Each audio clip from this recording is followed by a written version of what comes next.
আজকে ডক্টর শ্যামাপ্রসাদ মুখোপাধ্যায়ের মৃত্যু দিবস। তোমরা অনেকেই চেনো, আমরাও চিনতাম না, কিন্তু আজকে যেহেতু তোমার মৃত্যু দিবস বলে সরকার থেকে প্রচার করছে, এই জন্য আমরাও কিন্তু জানি না। আমরাও আজকে একটা নতুন জিনিস কিন্তু জেনে গেলাম যে ডক্টর শ্যামাপ্রসাদ মুখোপাধ্যায়ের আজকে মৃত্যু দিবস। উনি কিন্তু খুব গুণী পুরুষ, প্রচন্ড গুণী পুরুষ, শিক্ষা দীক্ষায়, রাজনীতিতে, সব কিছুতেই কিন্তু গুণী পুরুষ। 1921 সালে উনি আইন পাস করেন। আইন পাস করে 1921 সালে উনি মানে বাংলা ভাষায়, ইংরেজি ভাষায় স্নাতক ডিগ্রি লাভ করেন।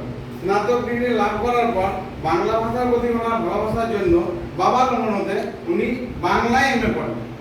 ইংরেজিতে স্নাতক পাস করেন, অথচ বাংলায় এমএ পাস করেন। তাহলে বুঝতে পারছো উনি বাংলাকে কত ভালোবাসতেন। উনি বাংলার জন্য প্রচুর কিছু করেছেন এবং রাজনীতিকাল হিসাবে ওনার অবদানও প্রচুর। উনি 1924 সালে প্রথম ভাইস চ্যান্সেলর হিসাবে, সর্বকনিষ্ঠ ভাইস চ্যান্সেলর হিসাবে কলকাতা বিদ্যালয়ে মানে উপাচার্য হিসাবে জয়েন করেন।